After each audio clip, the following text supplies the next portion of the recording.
welcome to Flory Models. I'm Philip Flory. Today we've got Merit's 1/35th scale. Yes, 1/35th scale. This is the British HMS X-Craft submarine, obviously one of the very early submarines. Now Merit, you might be wondering who the hell Merit is if you don't know. To be honest, we think they are a trumpeter, hobby boss, Merit sort of triangulation over there. If you look at it, you'll see it looks like trumpeter, it looks like hobby boss, and Merit looks just like all theirs as well. So that's who they are. As you can see, something a little bit different here. We can see the price is around about 30, and in a minute we'll see it could be 35, we're not too sure. All right, nice little box art on the front, as you can see. A little bit obviously about it, we've got a few. We've obviously got some ensigns down there, and obviously we've got a little bit of photo etch. This is what we're talking about. So it could be 35, we're not sure. So your item number is 63504. Okay, and there's a few more views of it, just like that. And we've got a little bit about the actual midget submarine, because if you haven't guessed it, at 1/35th scale, yes, we are talking a midget submarine, as in pretty tight crew quarters. So, if that will stand, which it will, this is why I'm saying hobby boss trumpeter, because when you look at the instructions, it looks just like this, okay? So, having a look through here, we'll have a look at that in a moment. So, on your old instructions, as you can imagine, your standard hobby boss trumpeter thing. Sprue caller, as we can imagine, usual thing. Now there isn't going to be much to this being a submarine, so it's not going to take long to go through, but there are some nice touches on this one. So we've actually got a couple of hatches going in, and then obviously two halves going to be going in together. As simple as that, okay? And then we got all the various placements for control surfaces, propulsion, things like that going down and on here, and then obviously all the things you can imagine. So there's lots of little bits and pieces to go on this, but so an overall point of view, the builds is pretty straightforward, okay? As you can see, not too much to it. We have got some clamping systems going down there, some very nice details onto something sort of small, but remember, usually you're dealing with this, it'd be like 1 to 350 or bigger in cases and all the rest of it.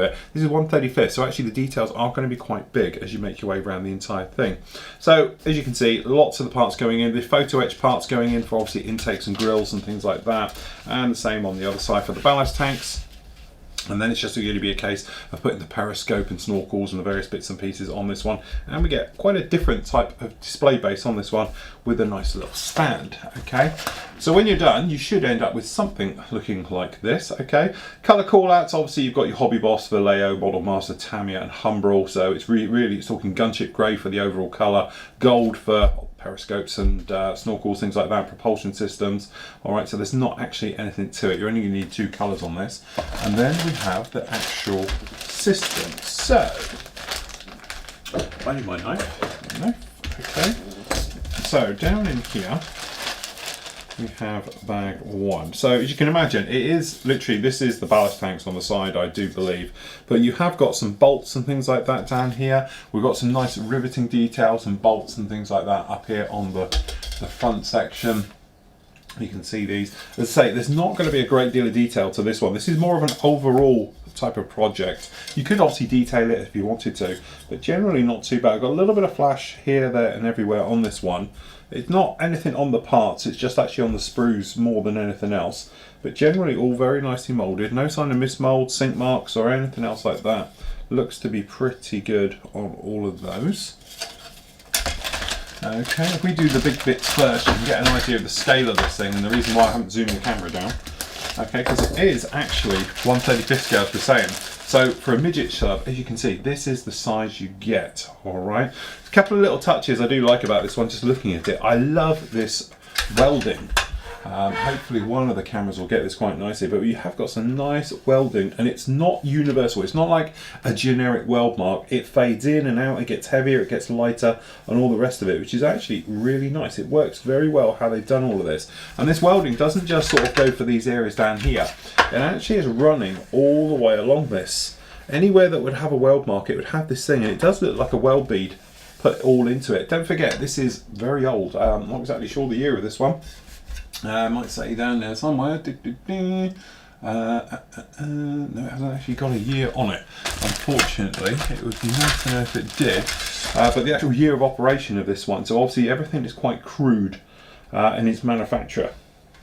You know, and also being stuck in a tin can, especially during a war, wouldn't be my idea of fun. Okay, so generally got actually that cleaned off. I thought we have got, you might see on my finger, that black line, a little bit of release agent running across there, but up here on the top you can see some of the details. So obviously, again, it's quite sharp. You run your finger over it, you can feel all these details. They are very nice and sharp and concise, and obviously this is where those hatches are going to go in. Obviously inwardly you've got nothing at all. We didn't expect anything like that. Okay, and these are all your little bits and pieces that are going to go on. So there's not too much to this. As you can imagine, it's pretty straightforward. If we just drop the top cam down. So we've got your X-Craft nameplate down there. So obviously you would base coat and then dry brush this up to give you a nice effect, all right? Or you can plate it right the way over. Okay, so down here looking at the small parts.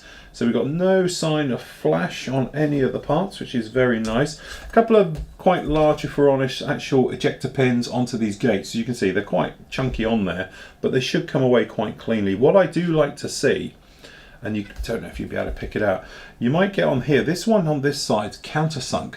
Okay, so you've actually can put your finger against it. That's how I like to cut mine off the sprue, because then when I'm coming in with a pair of scissors, you can jam it up against that and cut down, minimal damage both sides. When you're like this one and it's raised, you can take a nick out of the part itself. So just a little bit of a thing there. All right, but generally looking around it, it does look very nice. Got very limited, very crispy flash on the sprues and things like that, and ejector pins, but not actually on the parts themselves. So no problem with those. So you haven't got many extras on this one. Okay, this is going to be just a duplicate part. Okay, so I'll get one past the other. So down here on this one, this is your stand, how it's going to go on there, the main hatch itself, and obviously some of these guards for the propulsion system, some of these hatches, things like that. These are those nicely detailed, very sharp, very crisp moulding for those U-brackets. Holding one of the parts on the side, and again just all these little cleats and hooks and various things like that. They're all very nicely done. There's no real flash or anything on any of the parts, so you've got no real cleanup at all on any of those. That's really, really nice. Okay, and then last up, just make sure we have got it all.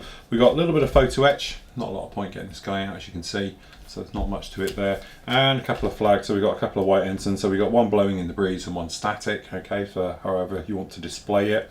And a couple of things, you can put it onto a little bit of tin foil.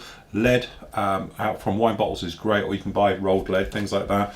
Put it onto that, stick it to that, then have them. You can bend them in the position. They look far better than just normal decals stuck together flapping in the wind.